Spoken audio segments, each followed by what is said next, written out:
Hi everyone, welcome to Future Ready Insights, the podcast where we explore the latest breakthroughs in technology, business strategies and artificial intelligence. Each episode we dive into the trends shaping tomorrow's workforce and uncover actionable advice to help you stay ahead in a rapidly changing world. Whether you're a business leader, a tech enthusiast or just curious about what's next, we're here to guide you through the innovations, challenges and opportunities that define the future. Thanks very much for the comments on last week's show. It's really appreciated, so please keep them coming. And if you just discovered us, please like this video and subscribe. It really helps us reach more people. We're going to start with our top 5 headlines of the week and finish with 4 actionable pieces of advice that you can use in your business or in your job. So on to the first headline of the week, Google's Gemini AI personalizes search results. Google's latest AI upgrade, Gemini AI, is reshaping the way users interact with search by tailoring results based on individual search history. So this means that searches will feel more intuitive as the AI remembers past queries and refines those responses more accordingly.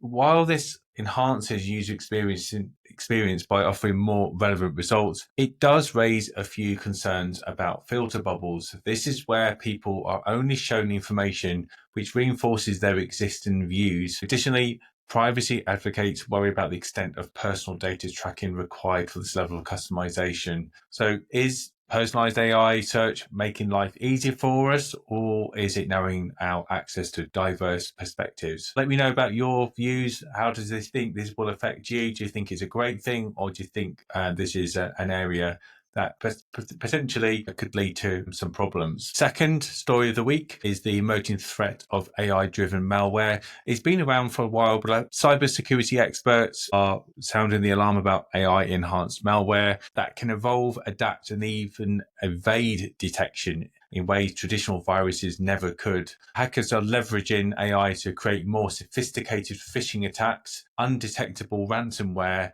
and self-mutating malware that can bypass conventional security protocols. This change means businesses and individuals need stronger AI-driven cybersecurity tools to fight this threat. As AI-generated threats grow, the question is, can cybersecurity keep pace, or are we heading towards a new era of digital warfare? Kind of alarmist article here, which you'll find in the show notes below. I've mentioned this before on a previous podcast. We're seeing this happen in real time because the number of websites now that require you to use multi-factor authentication, so maybe using biometrics, your thumbprints if that's on your computer, or maybe facial recognition.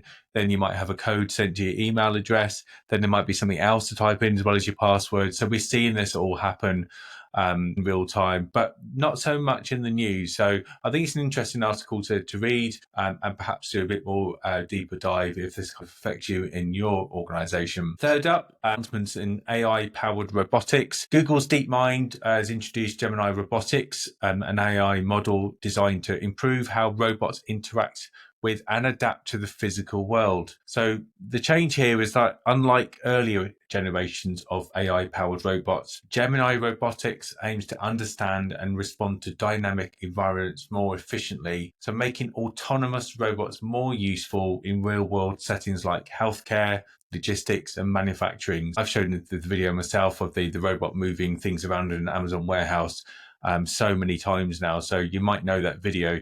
So this is an upgrade from that. This signals a shift towards robots that don't just follow pre-programmed rules, but can think, learn and react in real time. So could we be on the verge of the beginning of truly intelligent robotic assistants? It really does seem so. So this next up, which is quite interesting news to me, that Meta reports that its Llama language model has been downloaded 1 billion times. Incredible. So Meta's Llama large language model, Meta AI, has hit a staggering 1 billion downloads. And so the open source AI model is gaining massive traction. This is different to proprietary models like OpenAI's GPT-4. Llama offers developers and businesses greater flexibility to build AI solutions without heavy licensing costs. This surge in adoption also raises questions about AI ethics and security because These open models can be modified for both beneficial and harmful applications. It goes back to the question of how are we using this technology? Is it for good or for bad?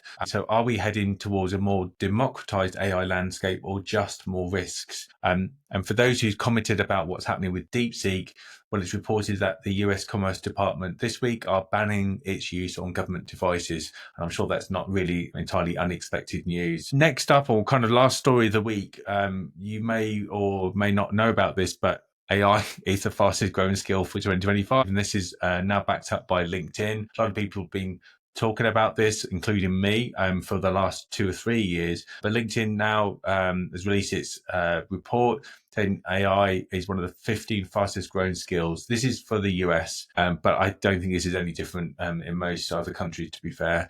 AI, data analytics, and cybersecurity dominate the list. That's the reason why I've put some of those news stories in today's podcast. The rise of AI fluency as a must-have skill highlights now how business expects employees not just to use AI, but to understand its strategic impact. Prompt engineering, the art of crafting precise instructions for AI models, that's what you type into ChatGPT or Perplexity, is also emerged as a crucial skill. So it shows how AI tools are now reshaping the job market. So with AI transforming industries and taking away certain tasks and jobs that we would normally maybe get paid for, such as proofreading, article writing, video making, and thousands of other examples. Now, the big question is, how can professionals stay ahead in this rapidly changing digital economy? The answer really is you have to be trained to understand the nuances of AI, and you'll then be able to see where the opportunities lie in your industry. Generally speaking, if you're going to be a bystander, then the risk is high that you're going to get left behind or your job will just get replaced over time. Now, actionable insights for business. This is a part of the show where we talk about real tips and guidance in business and tech areas for you to use in your role and organization.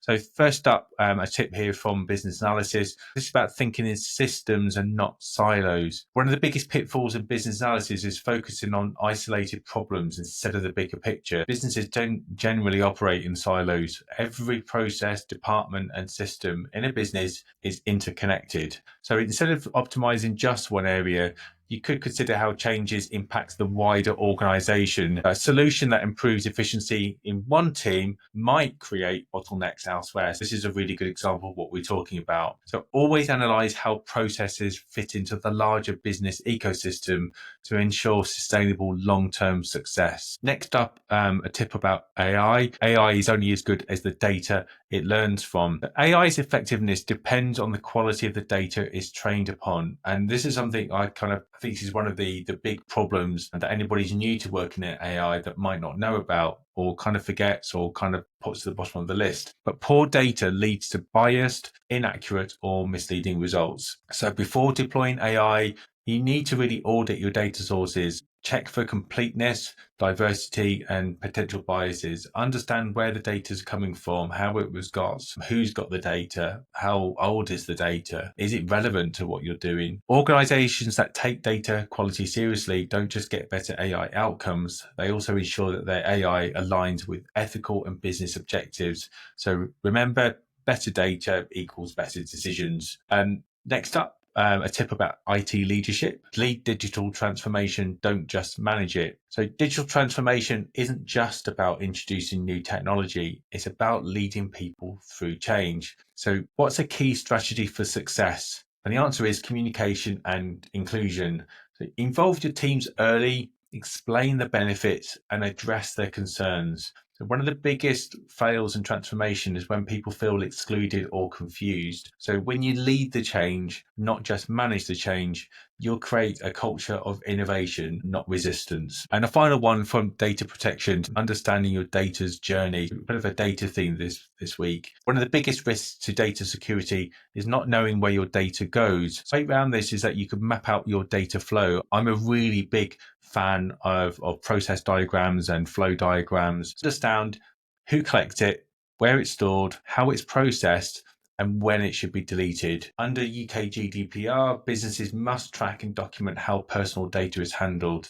So if you can't answer where is this data stored and who has access, then you really should review your data processes. It's not the most exciting job in the world to do, but it is a really important one. If you found this advice helpful, you might be interested to learn more in our accredited courses in these subjects on our website at ducodigitaltraining.com, and the link's also in the show notes below. That's it for this week. If you enjoyed this episode, please like and subscribe. I know I keep saying it, but people kind of like forget to do it, so it really helps us. It just takes a few seconds, and we can reach more people. Do let me know your comments and thoughts about any of the headlines we talked about earlier.